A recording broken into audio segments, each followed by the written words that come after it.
Feel খেয়ে মাসিক বন্ধ রেখে রোজা রাখা যাবে কি?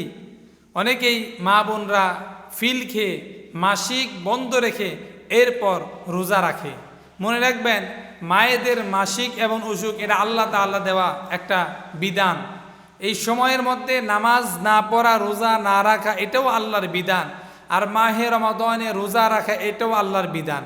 তাহলে একটি বিধানকে পালন করার জন্য আরেকটা বিধানকে আপনি ইচ্ছাকৃতভাবে রহিত করবেন, এটা ইসলাম কখনো কামনা করে না।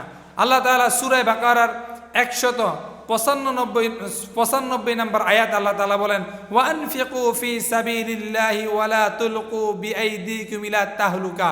তোমরা আল্লাহ তাআলার পথে ব্যয় করো এবং স্বহস্তে নিজেদেরকে ধ্বংসের দিকে নিক্ষেপ করো না। ওয়া আহসিনু ইন্নাল্লাহা ইউহিব্বুল মুহসিনিন। আর তোমরা, আল্লাহ তাআলা নিশ্চয়ই কল্যাণকারীদেরকে অবশ্যই ভালোবাসে। আল্লাহ তাআলা কল্যাণকারীদেরকে ভালোবাসে। কল্যাণের কাজের দিকে তোমরা এগিয়ে যাও, আর আল্লাহ তাআলা কল্যাণকারীদেরকে ভালোবাসে। এই জন্য মনে রাখতে হবে, নিজেদেরকে ধ্বংসের দিকে নিজ হাতে এগিয়ে দেওয়া যাবে না, ধ্বংসের দিকে আগিয়ে দেওয়া যাবে না। যদি কোনো মানুষের ফিল খেয়ে মাসিক বন্ধ রেখে এরপর পর্যন্ত যদি রোজা রাখে, আর এতে যদি কোনো মানুষের কোনো সাইড এফেক্ট হয় এবং তার যদি কোনো সমস্যা দেখা দেয়, তাহলে তার জন্য রোজা রাখা জায়েজ নাই।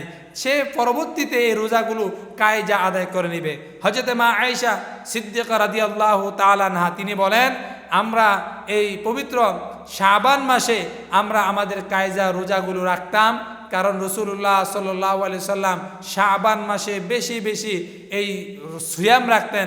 আর এই কারণে আমরা এই ফাঁকি দিয়ে রসুলের যেন কষ্ট না হয়, এই জন্য আমরাও কায়জা রোজাগুলো শাবান মাসে আদায় করে নিতাম।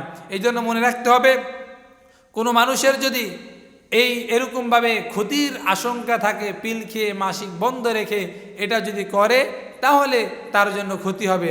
অন্যথায় যদি কোনো ক্ষতির কারণ না হয়, তার জন্য কোনো যদি সাইড এফেক্ট না থাকে, তাহলে বিন বাজ রহিমাহুল্লাহ তার ফতোয়ার ওয়েবসাইটে একটা কৌল লিখেছেন যে ঔষধ খাওয়ার পরে এবং ফিল খাওয়ার পরে কোনো মানুষ যদি রোজা রাখে এবং কাবা তাওয়াফ করে, আল্লাহ তাআলা তার তাওয়াফকে কবুল করে নিবে।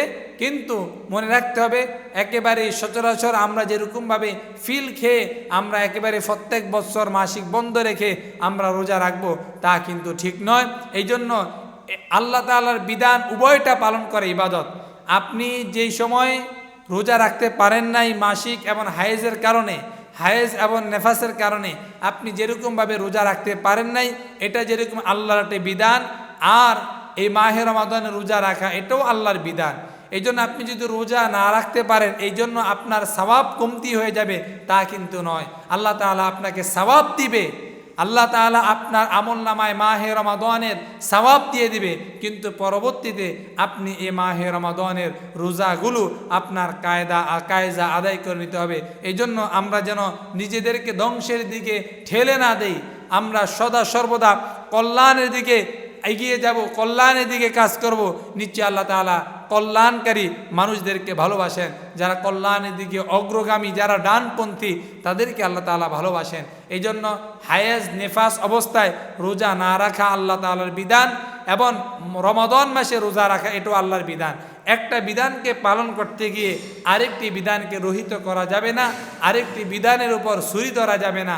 আল্লাহ তাআলা আমাদেরকে বুঝার তৌফিক দান করুক, এবং মা বোনদেরকে এই আমলগুলো বেশি বেশি করার তৌফিক দান করুক। মাহে রমাদানে পবিত্রতা রক্ষা করার তৌফিক দান করুক।